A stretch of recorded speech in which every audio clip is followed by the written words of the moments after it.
इस वक्त आप सभी की नजर पाकिस्तान की तरफ लगी होगी। क्या चल रहा है पाकिस्तान के अंदर? अमेरिका और ईरान के अधिकारियों के बीच बातचीत शुरू हुई है या नहीं हुई है? इधर उधर आप लोग खबरों को सर्च करने की कोशिश करते होंगे, लेकिन अब आपको इधर उधर भागने की जरूरत नहीं है। आपका भाई फराज मलिक ताजा हालात लेकर आपके सामने आ चुका है।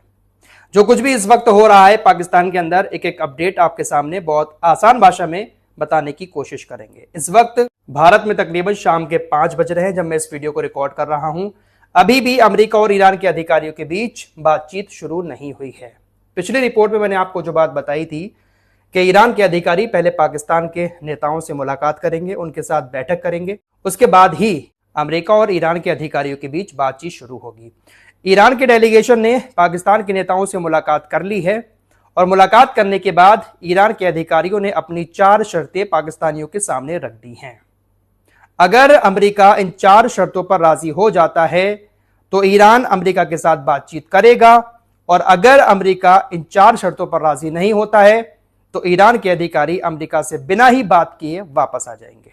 मैं आपसे लगातार कह रहा हूं कि ईरान बातचीत करने तो गया है, लेकिन ईरान दबकर बात नहीं कर रहा है। ईरान हर अपनी शर्त को मनवाने की कोशिश कर रहा है।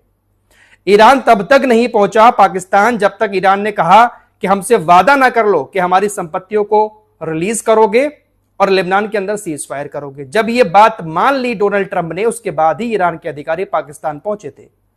पाकिस्तान से कहा कि हम आमने सामने बैठकर बातचीत नहीं करेंगे, अमेरिका के अधिकारियों के साथ कोई फोटोशूट नहीं होगा, कोई याराना नहीं निभाया जाएगा। ईरान के अधिकारी अलग कमरे में बैठेंगे, अमेरिका के अधिकारी अलग कमरे में बैठेंगे। ईरान अपनी ही शर्तों के साथ इस मीटिंग में शामिल हो रहा है।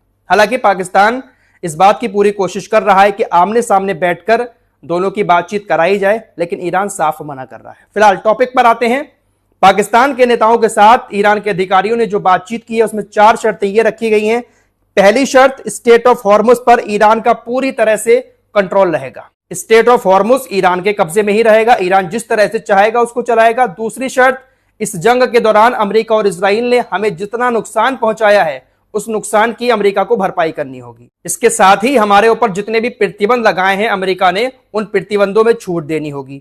ईरानी अधिकारियों ने पाकिस्तान को अपनी तीसरी शर्त यह बताई है कि हमारी जितनी भी संपत्तियां, जितनी भी प्रॉपर्टी फ्रीज कर रखी है अमेरिका ने दूसरे देशों में, उन संपत्तियों को रिलीज करना पड़ेगा। चौथी शर्त ईरान ने पाकिस्तानियों को अपनी यह बताई है आज की मीटिंग के दौरान कि ईरान में भी सीज फायर होगा, लेबनान में भी सीज फायर होगा, इराक में जो हमले कर रहा है अमेरिका और इजराइल वहां पर भी सीज फायर होगा, और यमन के साथ भी सीज फायर होगा। पूरे क्षेत्र में हर जगह पर सीज फायर का ऐलान किया जाएगा। अगर हमारी इन 4 शर्तों पर अमेरिका राजी होता है तब हम इस बैठक में शामिल होंगे, वरना हम अमेरिका के साथ किसी भी तरह की बातचीत में शामिल नहीं होंगे। अपनी 4 शर्तें ईरान ने पाकिस्तानी नेताओं के साथ बैठक करके बता दी हैं। दोस्तों, ईरान की तरफ से ये जो 4 शर्तें बताई गई हैं, इस पे अगर गौर किया जाए तो इन चारों शर्तों में ईरान ने परमाणु हथियार का कोई जिक्र नहीं किया है। ईरान ने अमेरिका के सामने ऐसी कोई शर्त नहीं रखी है जिसमें ईरान ये कहे कि भाई हम परमाणु हथियार बनाएंगे, ये यूरेनियम का संवर्धन करेंगे। परमाणु और यूरेनियम का जिक्र इन 4 शर्तों में नहीं किया गया है। अब देखना होगा कि पाकिस्तान के अधिकारी अमेरिका के अधिकारियों के सामने जब ईरान की ये 4 शर्तें रखेंगे तो सामने से रिस्पॉन्स किया आएगा। फिलहाल अभी तक ऑफिशियली ईरान के डेलीगेशन के बीच और अमेरिका के डेलीगेशन के बीच बातचीत शुरू नहीं हुई है। अच्छा, बात आती है पैसे को रिलीज करने की। बहुत मोटा पैसा अमेरिका ने ईरान का रोक रखा है। भारतीय रुपए में अगर बात करें तो तकरीबन 11 लाख करोड़ रुपए अमेरिका ने ईरान के फ्रीज कर रखे हैं। कुछ पैसा कतर में है, कुछ पैसा यूरोप में है, कुछ जापान में और कुछ दक्षिण कोरिया में। दरअसल 1979 में जब ईरान के अंदर इस्लामिक शासन आया था तो उस वक्त ईरान का बहुत सारा पैसा दूसरे देशों के पास था। ईरान तेल का व्यापार करता था, उसी का बहुत सारा पैसा दूसरे लोगों के पास था। तो जैसे ही इस्लामिक शासन ईरान के अंदर आया, अमेरिका ने उस तमाम पैसे को फ्रीज कर दिया।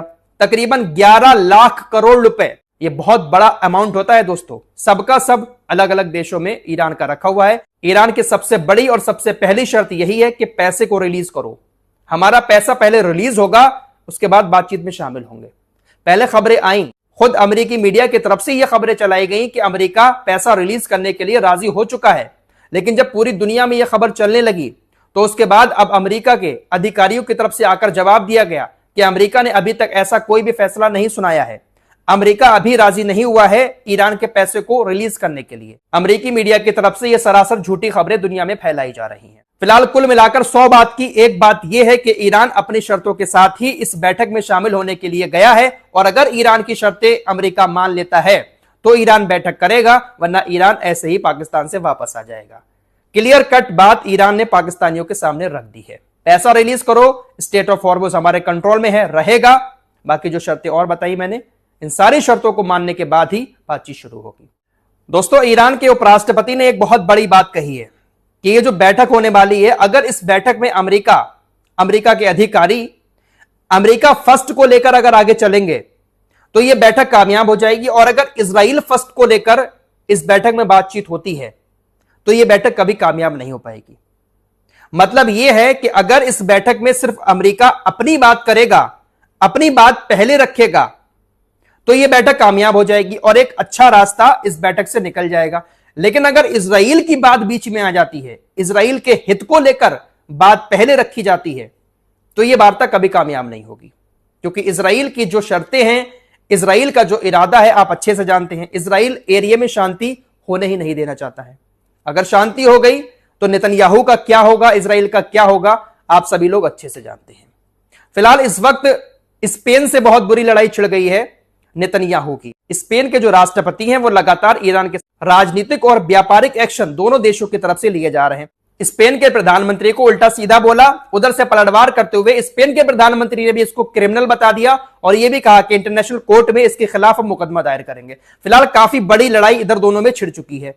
रिश्ते बहुत बुरी तरह से स्पेन से इजराइल के खराब होते हुए दिखाई दे रहे हैं। साथ ही साथ फ्रांस से भी रिश्ते बहुत ज्यादा खराब हो गए हैं नेतन्याहू के।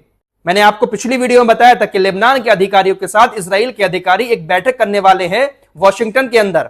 नेतन्याहू ने कहा है कि इस मीटिंग में हम फ्रांस को शामिल नहीं करेंगे। दरअसल फ्रांस की सेना भी लेबनान के अंदर पीस फोर्स के तहत तैनात है, लेकिन नेतन्याहू ने कहा है कि हम फ्रांस को शामिल नहीं करेंगे क्योंकि फ्रांस इनके खिलाफ लगातार बातें कर रहा है। ये नेतन्याहू ऐसा है कि अगर इसकी मन की बात कोई नहीं करता है तो उनसे बहुत जल्दी नाराज हो जाता है। फिलहाल कल इजराइल की अदालत में इसके खिलाफ मुकदमे की सुनवाई भी होना है। इसने एक बार फिर से सुरक्षा का हवाला देते हुए सुनवाई को 2 हफ्ते आगे बढ़ाने की पेशकश की है। अभी तक अदालत की तरफ से कोई जवाब नहीं आया है, लेकिन इसके वकीलों ने कहा है कि देखिए जंग का दौर है, सुरक्षा का हवाला देते हुए 2 हफ्ते तक सुनवाई आगे बढ़ाई जाए। अब देखते हैं कल तारीख होती है या नहीं होती है। फिलहाल कोर्ट ने एक फैसला जरूर सुनाया है कि तेल अवीव के अंदर सरकार के खिलाफ जो विरोध प्रदर्शन हो रहे थे, उन विरोध प्रदर्शनों को इजराइल डिफेंस फोर्सेस ने रोक दिया था। इजराइल डिफेंस फोर्सेस प्रदर्शन नहीं होने दे रही है सरकार के खिलाफ। तो अब इजराइल की अदालत ने पुलिस को इस बात का आदेश दिया है कि अगर लोग पीसफुल प्रोटेस्ट अपनी सरकार के खिलाफ इजराइल के अंदर कर रहे हैं तो उनको रोका ना जाए। इधर खबर सऊदी अरब से आ रही है। पाकिस्तान और सऊदी अरब के बीच जो डील हुई है, आपको याद ही है, सुरक्षा समझौता हुआ है। पाकिस्तान ने कहा कि अगर हमारे ऊपर हमला होगा तो यह सऊदी अरब के ऊपर हमला माना जाएगा, सऊदी अरब के ऊपर हमला होगा तो पाकिस्तान के ऊपर हमला माना जाएगा। फिलहाल इस जंग के दौरान सऊदी अरब के ऊपर हमले बहुत ज्यादा हुए, लेकिन पाकिस्तान ने अपनी सेना को नहीं उतारा। अब खबर आ रही है कि कई सारे पाकिस्तानी सेना के लड़ाकू विमान सऊदी अरब पहुंच चुके हैं। रक्षा समझौते के तहत पाकिस्तान ने अपने कई सारे लड़ाकू विमान सऊदी अरब में तैनात कर दिए हैं। ये अभी कुछ देर पहले की ही खबर है। जंग में जब सीजफायर हुआ तब पाकिस्तान ने अपने लड़ाकू विमान वहां पर भेजे हैं। ऐसे पाकिस्तान इस वक्त काफी ट्रेंड में है भाई। पाकिस्तान के नेता लगातार मीडिया पर आकर अपनी वाहवाही कर रहे हैं कि आज पूरी दुनिया में पाकिस्तान का नाम रोशन हो रहा है। अमरीकियों के कदम क्या पड़े हैं, एक बड़ी जंग को रुकवाने की पहल पाकिस्तान क्या कर रहा है कि पाकिस्तान तो फूले नहीं समा रहा है।